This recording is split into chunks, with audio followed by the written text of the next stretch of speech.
alrededor del tema de política, de migración y obviamente de economía también en el país. Por eso para nosotros siempre es un gusto poder recibir a esta hora y nuevamente en el programa a Vladimir Villegas, periodista, analista político, hombre de la casa, que nos puede ayudar también a valorar un poco lo que está sucediendo precisamente con Juan Pablo Guanipa y todo lo que va a suceder este fin de semana en el país con las elecciones. Vladimir, bienvenido nuevamente al programa. ¿Cómo estás? Gracias, Alfredo, por la invitación, gracias a todo tu equipo. Y bueno, saludos. Aquí, bueno, en medio de esta circunstancia político-electoral y de la detención de Juan Pablo Guanipa, solo puedo confirmar que efectivamente se han producido en estos días, tal y como lo ha dicho el presidente Maduro, muchas detenciones. Evidentemente no es ninguna sorpresa que estas cosas ocurran porque ya han ocurrido en otras oportunidades que en días previos a elecciones se producen detenciones de dirigentes políticos. Aquí lo importante es, en primer lugar, que esas acusaciones que se hacen contra cualquier persona que haya sido detenida deben tener sustento en pruebas que sean fehacientes, deben tener sustento en elementos de comprobación que sean realmente creíbles. Y en tercer lugar, bueno, por supuesto que se garantice el derecho a la defensa de quienes aparezcan vinculados a algún tipo de acciones contra la legalidad. Esa es lo que puedo decir sobre estas detenciones, que por lo general hemos visto durante todo este tiempo, y le agrega un ingrediente más de conflictividad al proceso electoral que va a tener lugar el domingo, como pasó también en los días previos a las elecciones del pasado 28 de julio. Y yo pienso que más allá de lo que puedan aportarse como pruebas o no, creíbles o no, sobre la presunta conspiración que denuncia el gobierno, creo que el gobierno tiene el interés de desestimular el voto opositor, de subirle volumen al abstencionismo. Y es evidente que con esta detención de Juan Pablo Guanipa, eso encaja perfectamente dentro de ese plan, porque si hay algo que al gobierno de Maduro le daría mucha satisfacción, es que evidentemente pues, la abstención paralice el voto opositor, el voto de cuestionamiento al gobierno actual, tal y como se evidenció el pasado 28 de julio. El abstencionismo pues tiene mucha fuerza, no hay que desconocerlo, ¿verdad? Porque además uno de sus convocantes principales, aparte de Juan Pablo Guanipa, que ahora está bajo detención, ha sido María Corina Machado, y es innegable, más allá de las diferencias que en lo personal tengo con ella, es innegable que ella todavía tiene un importante poder de convocatoria en Venezuela. El problema es las consecuencias de la abstención. Ya las hemos visto en otros momentos, 2005, 2017, 2021, en fin, los distintos procesos electorales en los cuales la oposición o ha ido dividida o ha optado por la vía de la abstención. Eso se ha traducido en victorias para un gobierno que cada día pierde más apoyo. Y esa es la realidad, es una realidad incontrastable. La abstención no produce cambios en el mapa político, salvo para favorecer al gobierno que la promueve, en este caso el gobierno de Nicolás Maduro, y para perjudicar a la oposición que la impulsa, porque esto ha sido una especie de tiro al pie que la oposición ha venido dándose cada vez que decide no participar.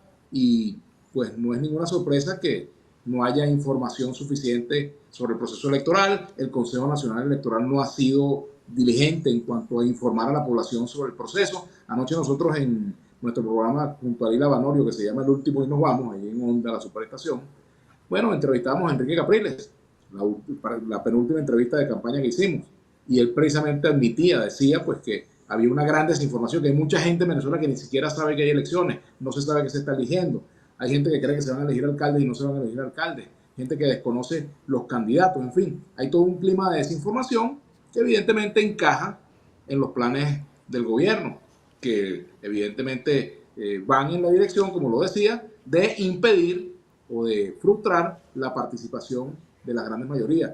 Y bueno, tiene mucha razón las personas que sienten que no hay condiciones justas en esta elección, como tampoco las hubo en el 28, como tampoco las hubo en el 28, como tampoco las hubo en las anteriores elecciones. Es decir, de eso de condiciones justas no se puede hablar en un país cuando los poderes públicos están colonizados por figuras del partido de gobierno.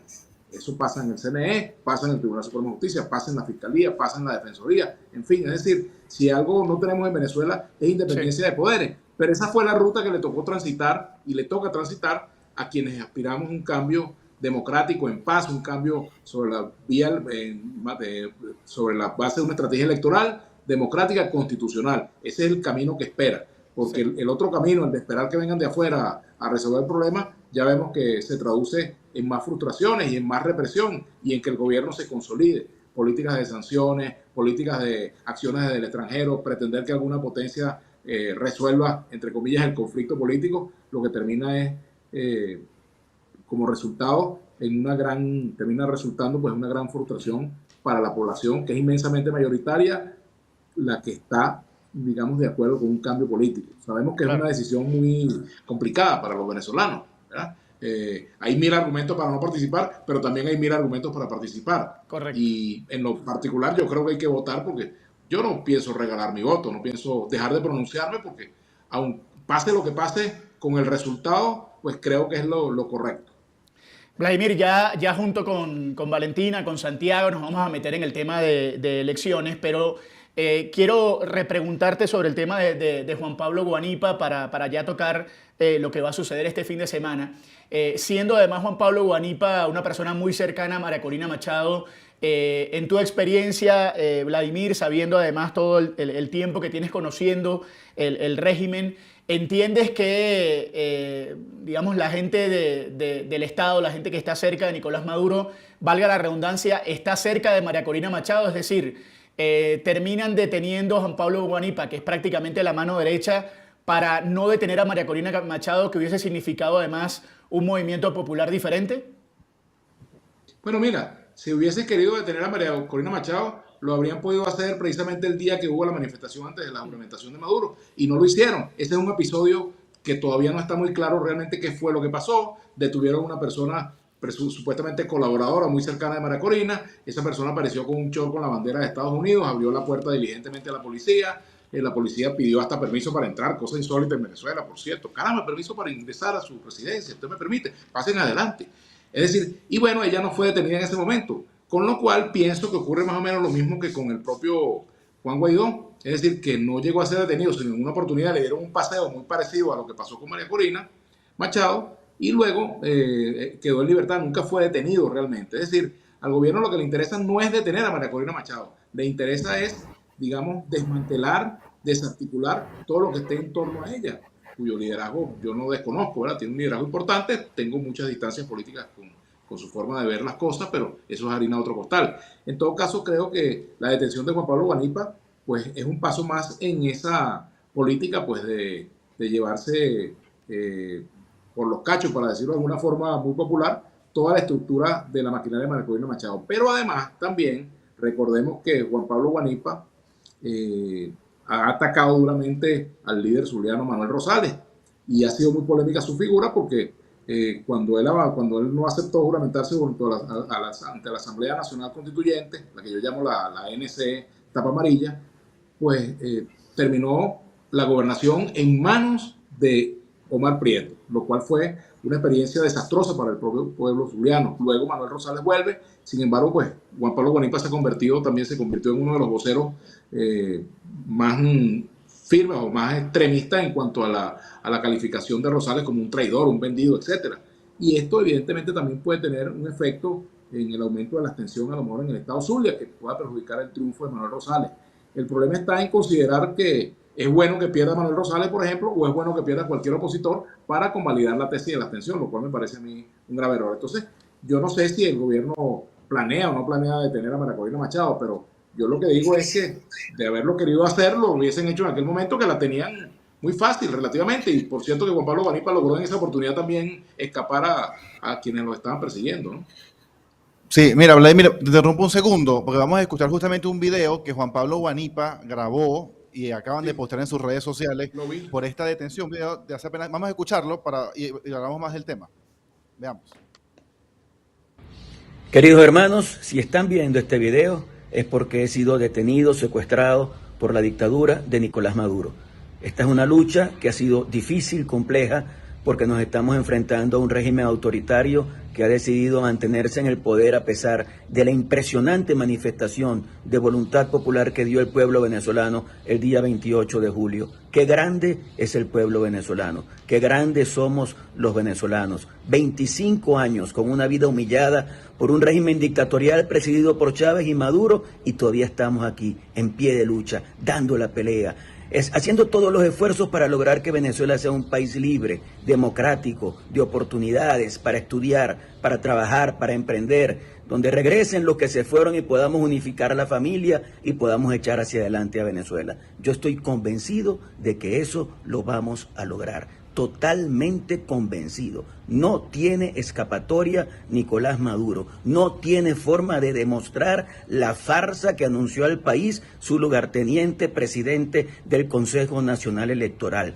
Pueden unirse todas esas instituciones espurias, que si Tribunal Supremo, que si CNE, que si Fuerza Armada, Alto Mando Militar, que si Fiscal, únanse todos, pero no van a poder con el pueblo venezolano. Este pueblo ha demostrado de lo que está hecho. Sigamos adelante, sigamos presionando con presión interna y presión internacional, y estoy seguro de que lograremos el cambio político en Venezuela. Nunca perdamos la esperanza, nunca perdamos la ilusión. Venezuela es un gran país. Qué vergüenza que esté dirigido por quienes está dirigido, pero qué gran país es Venezuela, y vamos a lograr que ese gran país sea dirigido por quien la gente quiere y podamos iniciar ese gran proceso de transformación nacional. Mi abrazo a todos ustedes, que viva Venezuela libre. Ahí obviamente, pues, Juan Pablo Guanipa insiste en la abstención, ha sido su posición política todo este tiempo, y eso te lo quiero, y atando a eso te pregunto, Vladimir, tú hablabas al principio en tu introducción de que la abstención no llega a nada, que eso no le hace mella al gobierno. Entonces te pregunto, ¿votar en este contexto ayuda en algo a la política en el país? Bueno, mira, yo te puedo poner como ejemplo el 28 de julio. Si la oposición, encabezada por María Corina Machado en ese momento, porque fue quien ganó las primarias, hubiese optado por la abstención, no ocurre lo que todo el mundo dentro y fuera de Venezuela vio que ocurrió. Es decir, evidentemente, pues se hubiese desmovilizado la gente y el gobierno habría cantado victoria sin ningún argumento para decir que no ganó la elección. Porque precisamente en una elección, con un voto, con dos votos, con tres votos, se gana. Cuando es una elección donde no se vota en segunda vuelta, donde no es un sistema de mayorías. Este es un sistema de una mayoría simple, el que saca más votos que el otro candidato, aunque el número de votantes sea pírrico, ganó la elección. Esa es la tradición política venezolana. Mira, aquí se ha llamado la abstención, Santiago. En los años 60 hubo grupos que fueron a la lucha armada y llamaron a la abstención y sufrieron la peor de sus derrotas porque terminaron aislándose de la gente. Bueno, eso le costó al movimiento de izquierda revolucionaria, al Partido Comunista, el aislamiento, luego de haber sido importantes fuerzas políticas nacidas del MIR, de la División de Acción Democrática, y el Partido Comunista, bueno, la primera fuerza en Caracas durante la dictadura de Pérez Jiménez. Es decir, malbarataron su capital por irse a una aventura armada. Y en el caso de la abstención, no hay un plan que la sustente, un plan político creíble, sustentable, valga la redundancia, aplicable, que la sustente, pero además los resultados, la historia de la abstención, lo que ha demostrado que el gobierno lo que hace es atornillarse. Abstención termina siendo una forma de colaborar con que el gobierno se atornille en los cargos. Entonces, me vas a decir tú, por ejemplo, que es mejor a que esté un gobernador del PSUV en el Zulia frente a Manuel Rosales. Ya vimos lo que pasó, ya vimos lo que significó Prieto para los zulianos. Pregunten en el estado Zulia si prefieren a Prieto que a Manuel Rosales, por ejemplo. En el caso de las alcaldías, que ahora viene también el proceso para las alcaldías, es mejor que esos ciento y tantos municipios que la oposición ganó estén en manos del PSUV. Por ejemplo, sería mejor cualquier dirigente del PSUV para los efectos de los planes opositores en cualquiera de los municipios donde la oposición gobierna. Es decir, esas son respuestas que la gente amerita. Y lo otro es que no siempre cuando se está en la lucha por la democracia se va en condiciones como si estuviésemos en una situación de normalidad, como si estuviésemos en Suiza. Por ejemplo, imagínate, a Lech Walesa le tocó dirigir el movimiento Solidarnos en Polonia, y Lech Walesa participó en una elección en la cual solamente se elegía un tercio del parlamento polaco. Él aceptó el reto y ganó el 100% de ese tercio. Y eso fue lo que fue el lubricante que aflojó las tuercas del sistema político polaco. Entonces, yo creo que el ignorar las consecuencias de la abstención termina siendo una forma irresponsable de hacer política. Y eso de acusar de traidor, de vendido, a todo aquel que no esté de acuerdo con ello, me parece, en primer lugar, antidemocrático, segundo, injusto, y tercero, bueno, inconveniente, porque a la larga, si todos son opositores, todos los que participan y los que no participan, la dirigencia de ambos bloques son opositores, bueno, a la larga tendrían que encontrarse en el camino para poder tener una estrategia exitosa frente al gobierno, porque lo otro es caer en el juego de la división que al gobierno también le satisface. Entonces, esa política puede estigmatizar al que llama a votar. A mí me parece, con todo el respeto, me parece pues de una gran ingenuidad, pero también de una gran estupidez, con el respeto de quienes piensan de esa manera. Entonces yo pienso Sí, ¿y que tú crees? aquí lo que se... Ajá, adelante. No, si tú crees, ¿Sí? Vladimir, que tú crees que las personas entienden o saben este planteamiento que tú haces, que es totalmente válido, como lo planteas. Y te lo pregunto por el tema de lo que se dijo en las encuestas hasta ayer, de que iba a haber poca participación, de que pareciera que iba a haber muy poca interés de ir a votar. ¿Las personas entienden esto que tú dices? Bueno, mira, yo en este momento no puedo decir que sea un dirigente político. Yo no soy un dirigente político, soy un comunicador. También soy una persona que ha estado en la política, ahorita viendo los toros medio de la barrera. Pero fíjate, yo no me guío por encuestas. Yo creo en una postura y la defiendo, sea una postura minoritaria o no. Yo creo que hay que votar. Seguramente la gran mayoría no está de acuerdo conmigo. Le respeto su opinión. Pero con el tiempo veremos qué fue lo que pasó. Porque la misma valoración que hizo María Corina Machado, que hizo el propio Guanipa, que hizo Julio Borges incluso en el 2005 también, para llamar a votar, es la misma que sustenta mi posición ahora, ¿verdad? La necesidad de no abandonar los espacios, la necesidad de que la gente tenga en las instancias de representación popular gente que los defienda, personas que alcen la voz. Escucho como un retorno por ahí. Total que bueno, a mí me parece que eso es parte del debate político y es un debate en el cual la dirigencia tiene que asumir la responsabilidad, bueno, de proponer una ruta. ¿Cuál es la ruta del abstencionismo? Una pared enfrente la cual no vas a poder atravesar. Eso no tiene sentido, no tiene ninguna solución. Y fíjate lo que produjo el hecho. Pero además mira lo que produjo la elección de 2015. Cómo el gobierno perdió la mayoría en la Asamblea Nacional. Que después hizo todas las maniobras para desarticular la mayoría que obtuvo la oposición en la Asamblea. Eso es harina de otro costal. Pero se le produjo una derrota electoral. ¿Por qué? Sí. Porque la gente hizo uso del único instrumento que tiene en sus manos. La gente no sale a votar el domingo, se queda en su casa haciendo siesta. Ajá, de ahí, después que viene, a esperar que vengan los marines, esperar que venga una operación como la Operación Gedeón, esperar unas bananas verdes como las que aparecieron el 30 de abril aquel. ¿Cuál es la propuesta? Entonces, esa es la respuesta que hasta ahora no le he escuchado a los promotores de la abstención. Lo que le he escuchado son descalificaciones, que si es vendido, que si es traidor, no sé qué. Yo a esas personas que dicen eso sin argumento, les podría decir que el verdadero colaboracionismo es el abstencionismo, porque termina ayudando a que el gobierno cumpla con sus objetivos políticos. Ahí hay demasiada evidencia de eso. Sí, Vladimir, entonces ahora con, digamos, ya las situaciones que se venían presentando antes, con estas demoras, por ejemplo, para publicar el cronograma, las constantes denuncias que hacía Nicolás Maduro de un complot en contra de estas elecciones y de su gobierno, y ahora con la detención de Juan Pablo Guanipa, que, digamos, todavía no se conocen mucho de las razones o los argumentos judiciales para hacer esta o ejecutar esta detención. ¿Qué nos vamos a encontrar entonces ese domingo? ¿Cómo vamos a ver de pronto no solamente desde el tema de las pocas o muchas filas, sino también la presentación de los resultados, porque finalmente vuelve y se, digamos, afecta la confianza sobre el sistema electoral y, en fin, sobre todas las instituciones que deberían estar respaldando el ejercicio tan básico como es el del derecho al voto? Bueno, mira, aquí encontramos dos fuerzas, digamos, de dos extremismos opuestos, el extremismo que está en el gobierno y un sector que también es extremista que está en la oposición, que quieren que fracase la posibilidad de una representación opositora democrática en la Asamblea Nacional. Ambos coinciden en ese objetivo, ¿verdad? Y bueno, y están trabajando cada quien con sus métodos para lograrlo, para derrotar a quienes promueven la ruta electoral. Bueno, y es probable que cumplan que cumplan ese logro, ¿verdad?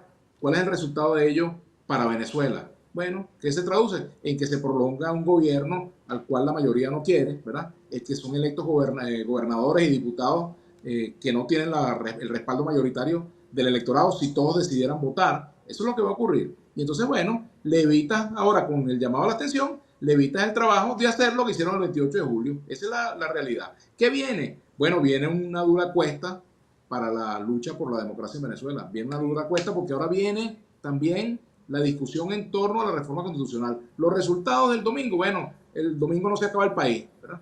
Por supuesto que con esta desarticulación que hay, con la desinformación, incluso con divisiones en algunas regiones del país también, esto por supuesto que no pinta muy bien para la oposición que está participando, pinta bien para el gobierno desde ese punto de vista, pero no le resuelve su problema de falta de cariño popular. Y para los otros sectores opositores, pues no le agrega más nada, sino un elemento más para su retórica que no tiene salida. Ahora viene la reforma constitucional y vienen las elecciones de alcalde. Le vamos a decir a la gente en Miranda, en el estado Zulia, en el estado Cojedes, en Barinas, que abandonen esos cargos. Los gobernadores que ni siquiera se postulen, los alcaldes que ni siquiera se postulen, porque participar es colaborar, y entonces que se pongan allí militantes del partido de gobierno. Esa es la respuesta que tiene la oposición. ¿Y qué va a pasar, por ejemplo, con la reforma constitucional? No vale la pena votar ahora, pero para la reforma sí va a valer. O también vamos a llamar a la abstención para que el gobierno apruebe la reforma con el 100% de los votantes. Ese es el plan político, porque viene una reforma constitucional que para mí no es una reforma que tenga propósitos más democráticos, sino todo lo contrario, y lo digo como constituyente.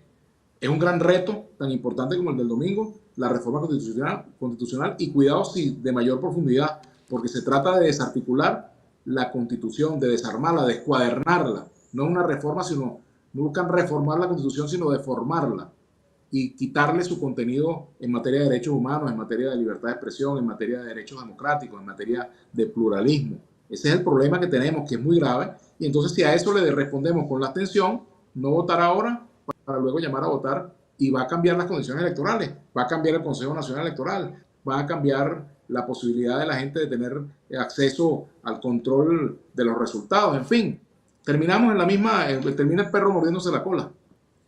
Vladimir, según tu experiencia y lo que has podido ver en las últimas horas, ¿en qué lugares va a ganar la oposición y que no va a poder ser posible evitarlo por parte del gobierno? Es decir, ¿ves algún lugar en donde la oposición realmente tenga la ventaja y que sea tan fuerte que el Estado no pueda impedirlo? Mira, yo hace rato que dejé de trabajar con la bola de cristal. La única bola que tengo es esta aquí de cristal. Sí, ahí vemos ahí que te queda. Y sin embargo, la estás escondiendo porque te estás poniendo en cámara más arriba para que no se te vea. Ah, no. Entonces fíjate tú qué broma. Entonces tengo que alejarme más bien. Ahí está. Ahí estoy mejor. Ahí estoy mejor, ¿ves? Entonces fíjate lo siguiente. ¿Qué ocurre con eso? ¿Qué ocurre con esto que estamos hablando? Realmente, para ver, ahí estamos. Bueno, ahí está, perfecto. Fíjate lo siguiente. Hacer pronóstico es muy difícil. Yo diría que la primera opción, por supuesto, la debería tener la oposición en los estados que controla actualmente. Barinas, el estado Zulia, el estado Nueva Esparta, el estado Cojedes. Diría que en el papel serían eso. Pero podrían darse algunos triunfos importantes, a lo mejor en Miranda podría darse, pero yo no quiero hacer pronóstico porque es muy difícil, ¿verdad? Porque eso depende mucho, por ejemplo, del real porcentaje de abstención que haya, ¿verdad? Eso depende mucho de la capacidad que hayan tenido los candidatos de conectarse con el electorado, y yo prefiero no hacer pronóstico. Lo que sí sé es que estos resultados del domingo, lo que se van a producir el domingo, podrían haber sido mucho mejor de lo que se va a presentar, a no ser por el llamado a la abstención. Y curiosa y coincidencialmente, los que llaman a la abstención, bueno, ayudan al gobierno. Esa es la realidad. Colaborar es no movilizarse. O sea, ¿qué se gana desmovilizándose cuando se le puede dar nuevamente una demostración de fuerza al gobierno? Pero allá cada quien con las decisiones que tome y con el tiempo. Fíjate, perdóname, que hemos visto cómo hay gente que está participando ahora que en el pasado llamaron a Henry Falcón colaboracionista. Lo acusaron de colaborar con el gobierno. Y fueron ellos quienes, llamando la atención, terminaron ayudando a que Maduro tuviera 6 años más en el gobierno, nada más y nada menos. ¿Cuánto nos hubiésemos evitado si, por ejemplo, Henry Falcón hubiera contado con el respaldo de las fuerzas opositoras? Hubiera podido haber ganado la elección. A lo mejor se presentaba lo que pasó el 28 de julio, pero era otro escenario. Sí, hay un anuncio, y digo anuncio porque aún no hay fecha ni nada, de que va a haber elecciones para reformar la Constitución. Hay una comisión ya instalada, está Tarek William Saad, el fiscal presidente de esa comisión, y estarían supuestamente trabajando en esa reforma, pero hasta ahora pues no ha habido ni una fecha, ni un proyecto, nada presentado. ¿Tú crees que el gobierno está midiendo, midiendo a ver qué sucede en esta elección esta vez, quizás la de alcaldes, a ver si la oposición de alguna manera se acomoda o no se acomoda, a ver si lanza o no lanza esa reforma? Porque recordemos que una de las pocas cosas que perdió Hugo Chávez en su momento fue justamente una votación a la reforma, que después la metió por otro lado con tema... por el tema parlamento, pero no ganó esa elección. ¿Crees que el gobierno está midiendo a ver qué sucede en estas elecciones previas con la oposición, a ver si lanza o no lanza esa reforma? Bueno, mira, el gobierno hace como los sastres que tienen inseguridad, mide varias veces antes de cortar, ¿verdad? Y es lógico que el gobierno esté evaluando los escenarios dependiendo de los resultados de esta elección, pero ya han declarado su objetivo de modificar la Constitución con aras, de acuerdo a lo que se ha dicho, en aras de implantar un llamado modelo comunal, que para mí no es otra cosa sino el de quitarle fuerza al voto directo, quitarle fuerza a las instancias de participación que ya existen, de quitarle fuerza a la descentralización que debería impulsarse más a fondo y que no se ha hecho porque la mayoría en el Parlamento no lo ha querido. Es decir, el gobierno tiene su plan de modificación de la Constitución porque su plan es consolidarse en el poder. Eso no lo debemos olvidar, mantenerse en el poder por la vía que sea, como ha dicho el propio Maduro, por la buena o por la mala. Ese ha sido el plan del gobierno durante todos estos años. Y bueno, no piensa a mi modo de ver renunciar a esto. Yo digo que en lugar de estar planeándose la reforma de la Constitución, si la voluntad del gobierno fuese realmente democrática en materia de respeto a la Constitución, no estaría en pensarla, sino en respetarla, ¿verdad? Porque es lo que tocaría. Y es muy significativo que esta reforma no se conozca a estas alturas, no se conozca el texto, ¿verdad? Es una cosa ahí como entre gallos y medianoche, no se conoce ese proyecto. Y es allí el debate que tiene que dar la oposición. ¿Qué va a hacer la oposición? ¿Va a llamar a votar? ¿Va a llamar a no votar? ¿Va a entrar en la discusión artículo por artículo? ¿Va a rechazar la reforma en su totalidad?